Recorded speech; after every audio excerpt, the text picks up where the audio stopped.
मतमोजणीसाठी प्रशासनानं जय तयारी केली आहे। 36 मतमोजणी केंद्रांवरती 2700 कर्मचारी मतमोजणीचं काम बघतील। सुरक्षेसाठी सर्व मतदान केंद्रांवरती मिळून 10,000 पोलीस तैनात ठेवले जाणार आहेत। मुंबईतल्या 36 पैकी 24 मतदारसंघात महिलांच्या मतदानाची टक्केवारी पुरुषांच्या तुलनेत अधिक झाली आहे। यामध्ये कुलाबा मतदारसंघात महिलांच्या मतदानात सर्वाधिक 5.15% वाढ झाली आहे। लोकसभा निवडणुकीत खरी शिवसेना कुणाची हे 51 जागांवरील लढतीत सर्वाधिक जागा कोण जिंकू देतं त्यावरती ठरणार आहे। लोकसभा निवडणुकीत मुख्यमंत्री एकनाथ शिंदे यांच्या शिवसेनेनं 7 तर उद्धव ठाकरेंच्या शिवसेनेनं 9 जागांवर विजय मिळवला होता। आता विधानसभा निवडणुकीत शिंदे ठाकरे यांच्यात कोण वरचढ ठरणार हे निकालानंतर स्पष्ट होईल। बुलढाण्याच्या खामगावात भाजप उमेदवार आकाश फुंडकर यांच्या विजयाचे बॅनर झळकतायत। निवडणुकीच्या निकालापूर्वीच कार्यकर्त्यांनी फुंडकर यांना विजयाच्या शुभेच्छा दिल्या आहेत। निकालापूर्वीच संगमनेरमध्ये बाळासाहेब थोरातांच्या कार्यकर्त्यांकडून बॅनरबाजी करण्यात आली आहे। बॅनरवरती 9व्यांदा आमदार आणि भावी मुख्यमंत्री असा थोरातांचा उल्लेख करण्यात आलाय। नव्या एक्झिट पोलमध्ये महायुतीनं जोरदार मुसंडी मारली। ॲक्सिस माय इंडियाच्या पोलनुसार महायुतीला 178 ते 200 जागा मिळतील। या पोलनुसार महायुती सहज बहुमताचा आकडा पार करेल असा अंदाज आहे। ॲक्सिसच्या एक्झिट पोलनुसार विदर्भात महायुतीला 39 तर महाविकास आघाडीला अवघ्या 20 जागा मिळण्याचा अंदाज आहे। तर मुंबईत महायुतीला 22 आणि महाविकास आघाडीला अवघ्या 14 जागा मिळण्याचा अंदाज ॲक्सिस माय इंडियाच्या पोलनं वर्तवला आहे। ॲक्सिसच्या पोलनुसार ओबीसी आणि मराठ्यांनी सुद्धा महायुतीलाच पसंती दिल्याचं दिसतंय। 64% ओबीसी आणि 48% मराठ्यांची मतं महायुतीच्या पारड्यात, तर 79% मुस्लिम मतं महाविकास आघाडीला मिळाल्याचा अंदाज ॲक्सिसच्या पोलनं वर्तवलाय। मतदानानंतर मतमोजणीपूर्वी महाविकास आघाडीतल्या नेत्यांची काल ग्रँड हयातमध्ये बैठक झाली। यात सतेज पाटील, बाळासाहेब थोरात, जयंत पाटील, संजय राऊत, अनिल देसाई उपस्थित होते आणि पुढच्या रणनीतीवरती बैठकीत चर्चा झाली। ग्रँड हयातमधील बैठकीनंतर महाविकास आघाडीच्या नेत्यांची मातोश्रीवर बैठक पार पडली। बंडखोर उमेदवारांची चर्चा सुरू असल्याचं महाविकास आघाडीच्या नेत्यांनी सांगितलं। जे बंडखोर उमेदवार विजयी होऊ शकतात अशा उमेदवारांशी फोनवरून संपर्क करण्यात आल्याची माहिती समोर आली आहे। मातोश्रीवरच्या बैठकीनंतर महाविकास आघाडीचे नेते सिल्व्हर ओकवर गेले। शरद पवारांसोबत चर्चा झाल्यानंतर आम्हाला कोणत्याही प्रकारची जुळवाजुळव करावी लागणार नाही, सहजरित्या आमचं सरकार बनेल असा विश्वास बाळासाहेब थोरात यांनी व्यक्त केला। महाविकास आघाडीची बैठक संपल्यानंतर महाविकास आघाडीचे सगळे नेते एकाच गाडीमध्ये बसले होते आणि जयंत पाटलांनी कारचं स्टेअरिंग हाती घेतलं। जयंत पाटलांच्या बाजूला संजय राऊत आणि मागे सतेज पाटील आणि बाळासाहेब थोरात होते। निवडणुकीदरम्यान प्रत्येक पक्ष आपल्या जागांचा अभ्यास करण्यासाठी बैठक घेत असतं, त्यामुळे महाविकास आघाडीच्या आजच्या बैठकीतही कोणाला किती जागा मिळतील किंवा विरोधी पक्षनेता कोण असेल हे ठरवणार असतील असं म्हणत प्रवीण दरेकरांनी टोला लगावला। त्यानंतर एक मोठी बातमी, विधानसभा निवडणुकीचे निकाल शनिवारी म्हणजे उद्या जाहीर होणार आहेत। या पार्श्वभूमीवर मुंबईमध्ये महाविकास आघाडीची एक महत्त्वाची बैठक पार पडली। बैठकीनंतर महाविकास आघाडीचे नेते मातोश्रीवरती पोहोचले आणि त्यानंतर सिल्व्हर ओकवरती शरद पवारांची देखील त्यांनी भेट घेतली। विशेष म्हणजे मुंबईत झालेल्या महत्त्वाच्या बैठकीत काँग्रेसचे प्रदेशाध्यक्ष नाना पटोले मात्र गैरहजर होते। नाना पटोलेंच्या अनुपस्थितीमुळे राजकीय वर्तुळात चर्चांना उधाण आलंय। नाना पटोले बैठकीसाठी का आले नाहीत? बैठकीचा पटोलेंना निमंत्रण नव्हतं की संजय राऊत बैठकीत असल्यामुळे नाना पटोले आले नाहीत, अशा विविध चर्चा सुरू आहेत। दरम्यान राज्यात आमचंच सरकार येईल असा दावा बाळासाहेब थोरात यांनी केला। पवार साहेबांना आता आम्ही भेटून सगळ्या जी वस्तुस्थिती आहे, काय काय घडलं याचा चर्चा त्यांच्याबरोबर केली आहे। माननीय उद्धवजींबरोबर सुद्धा आम्ही चर्चा केलेली आहे आणि आमचं मत पक्कं झालेलं आहे की आमच्या जागा येत आहेत आणि आम्ही सहजपणे सरकार बनवू शकतोय, इतकी चांगली परिस्थिती आमची राहणार आहे। याशिवाय आम्ही एक अशी आमचे कार्यकर्ते आता आहेत की जे काउंटिंग एजंट्स होणार आहेत, त्यांनी सुद्धा शेवटपर्यंत, शेवटचं मतमोजणीपर्यंत आणि पूर्णपणे सही होईपर्यंत त्यांनी तिथे थांबलंच पाहिजे, हे सगळ्यांना आम्ही सांगतो आहोत। नारायण राणे यांनी वर्षा निवासस्थानी जाऊन मुख्यमंत्री एकनाथ शिंदेंची भेट घेतली.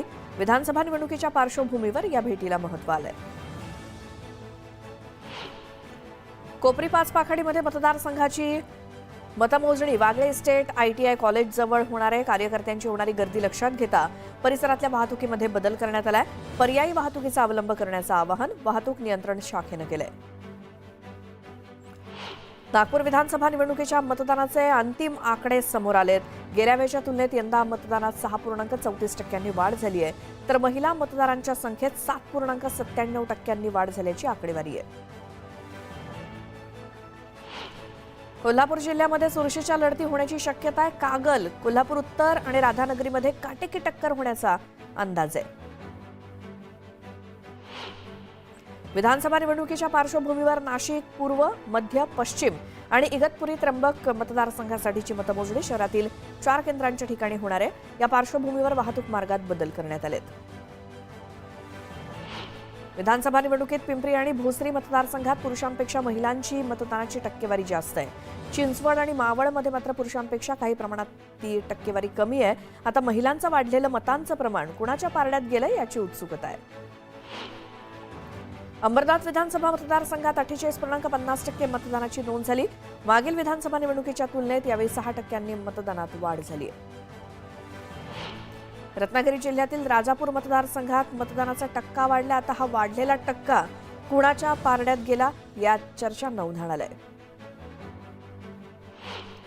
पुणे जिल्ह्यातील 21 विधानसभा मतदारसंघांपैकी सर्वाधिक मतदानाचा टक्का पुणे कॅन्टोन्मेंट विधानसभा मतदारसंघात आहे. गेल्या निवडणुकीच्या तुलनेत या मतदारसंघात जवळपास 9.5%हून अधिक मतदान वाढलंय.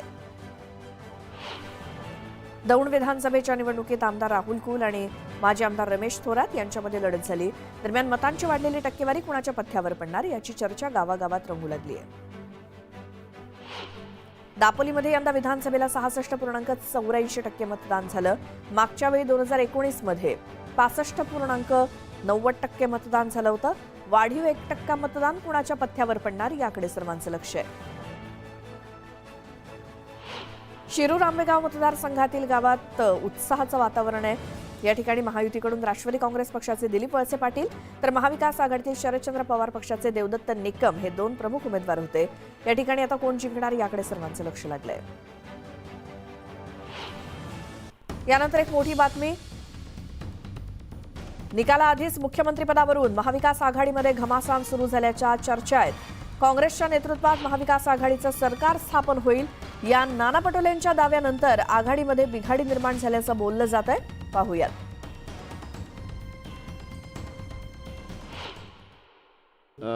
जो रुझान आ रहा है, कौल आ रहा है, जो लोग मतदान के लिए जा रहे हैं, तो उसके आधार पर राज्य में कांग्रेस के सबसे ज़्यादा कैंडिडेट चुन के आएंगे. नाना पटोले जी की तरफ से एक बयान आया है जिसमें उनका कहना है कि कांग्रेस के नेतृत्व में महाविकास आघाड़ी सरकार बनने जा रही है, तो क्या ये मान लिया जाए कि कांग्रेस का अगला मुख्यमंत्री होगा? नहीं, मैं ये नहीं मान लूंगा और कोई नहीं मानेगा कि महाविकास आघाड़ी की सरकार हम बैठकर तय करेंगे. अगर नाना पटोले जी ने ऐसा कहा है और नाना पटोले जी को कांग्रेस हाईकमांड ने कहा है कि आप मुख्यमंत्री बन रहे हो, तो राहुल गांधी, प्रियंका, सोनिया, खरगे साहब ने इस प्रकार से ऐलान करना चाहिए. लेकिन नाना पटोले हे जर मुख्यमंत्री होणार असेल तर राहुल गांधी आणि मल्लिकार्जुन खरगे यांनी आधीच ते जाहीर करावं.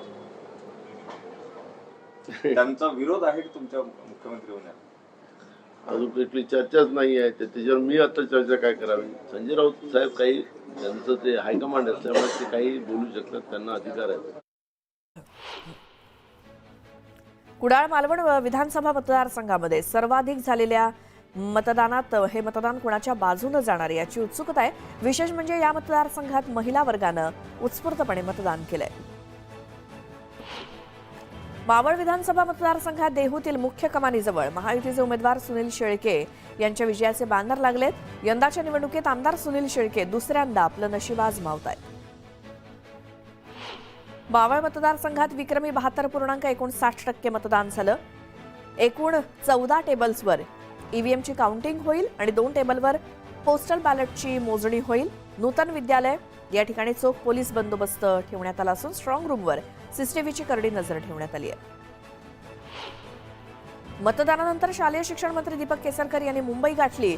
अन्य 3 उमेदवार मतदारसंघात ठाण मांडून एकूणच बूथनिहाय कल जाणून घेत होते. मतांची आकडेवारी घालून विजयाचं गणित त्यांच्याकडून मांडलं जात आहे. बारामती विधानसभा निवडणुकीच्या मतदानानंतर आता निकालाची उत्सुकता आहे. बारामतीत अजित पवार विरुद्ध युगेंद्र पवार अशी प्रमुख लढत होती. बारामतीकर कुणाच्या पारड्यात आपलं मत टाकतात हे पाहणं महत्त्वाचं आहे. गुहागरची लढत आमदार भास्कर जाधव विरुद्ध राजेश बेंडल यांच्यामध्ये. सुरुवातीला आमदार जाधव यांच्या बाजूला असलेलं वातावरण अखेरच्या टप्प्यात राजेश बेंडल यांना बळकट करून गेलं. त्यामुळे ही निवडणूक अटीतटीची होणार आहे हे निश्चित आहे. छत्रपती संभाजीनगर जिल्ह्यातील 9 विधानसभा मतदारसंघातील 183 उमेदवारांचं राजकीय भवितव्य ईव्हीएममध्ये बंद झालंय.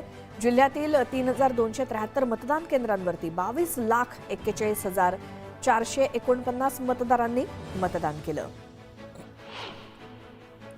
नालासोपाऱ्याचे बहुजन विकास आघाडीचे उमेदवार क्षितिश ठाकूर यांच्या विरोधात 2 गुन्हे दाखल झालेत. पैसे वाटपाप्रकरणी विवांता हॉटेलमध्ये हाणामारी केल्याप्रकरणी हे गुन्हे दाखल झालेत. एकनाथ शिंदेच पुन्हा मुख्यमंत्री व्हावेत असं शंभूराज देसाई म्हणालेत. महायुतीतील सर्व नेत्यांमध्ये समन्वय असून मुख्यमंत्रीपदाबाबत ते निर्णय घेतील. मात्र शिंदेच मुख्यमंत्री व्हावेत ही शिवसेनेची भूमिका असल्याचं देसाईंनी स्पष्ट केलं. पुण्याच्या मार्केट यार्ड भागात निकालाच्या आधीच अजित पवारांचे बॅनर झळकतायत.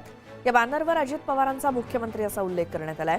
तसंच विकासाचा वादा अजितदादा असंही आशय या बॅनरवरती लिहिण्यात आलाय. मुख्यमंत्रीपदाच्या दाव्यानंतर वाद वाढण्याची शक्यता लक्षात घेता नाना पटोले बॅकफूटवर गेलेत.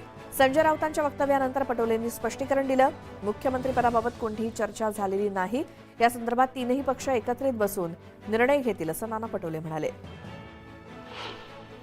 महायुतीचं सरकार येतंय हे राऊतांना कसं पटेल म्हणून त्यांनी 48 तासात मी येतोय म्हणून लीलावतीमध्ये बेड बुक केला असेल असं म्हणत निलेश राणेंनी संजय राऊतांवर खोचक निशाणा साधलाय. छत्रपती संभाजीनगरच्या आंबेडकर नगरमध्ये दलित आणि मुस्लिम वस्तीत अतुल सावेंनी पैसे वाटले असा गंभीर आरोप खासदार इम्तियाज जलील यांनी केला. पैसे घ्या, शाई लावा, पण मतदानाला येऊ नका असं आवाहन केलं जात असल्याचा आरोप जलील यांनी केला. पत्रकार परिषद घेऊन इम्तियाज जलील यांनी पैसे वाटप करतानाचे व्हिडिओ दाखवले. उघडपणे पैसे वाटप सुरू होतं. हा व्हिडिओ निवडणूक आयोगाकडे पाठवल्याची माहिती इम्तियाज जलील यांनी दिली.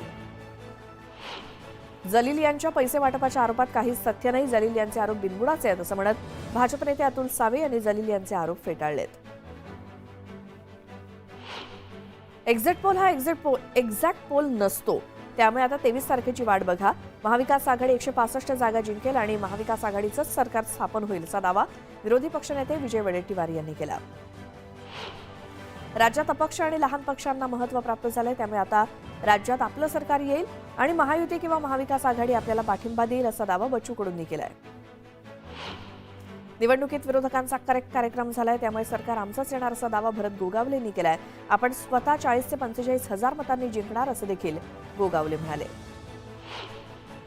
मतदानाचा वाढलेला टक्का म्हणजे शेतकऱ्यांच्या सोयाबीनला कापसाला भाव मिळत नसल्यामुळे शेतकऱ्यांच्या नाराजीमुळे व्यक्त झालेला हा संताप आहे अशी प्रतिक्रिया यशोमती ठाकूरांनी दिली.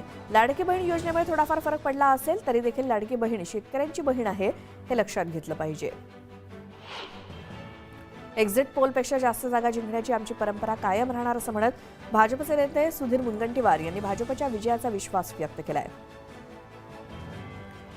उपमुख्यमंत्री अजित पवारांनी बारामती कोर्टानं अजित पवारांना हजर राहण्याचं समन्स पाठवलंय.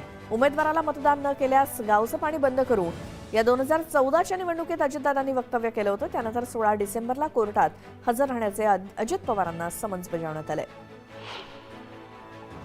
कोल्हापुरात मतदानादरम्यान सतेज पाटलांनी सामाजिक शांतता भंग करून आपल्याला जीवे मारण्याचा प्लॅन केल्याचा धक्कादायक आरोप राजेश क्षीरसागर यांनी केला. त्यामुळे आता सतेज पाटील आणि क्षीरसागर वाद चांगला चिघळणार आहे.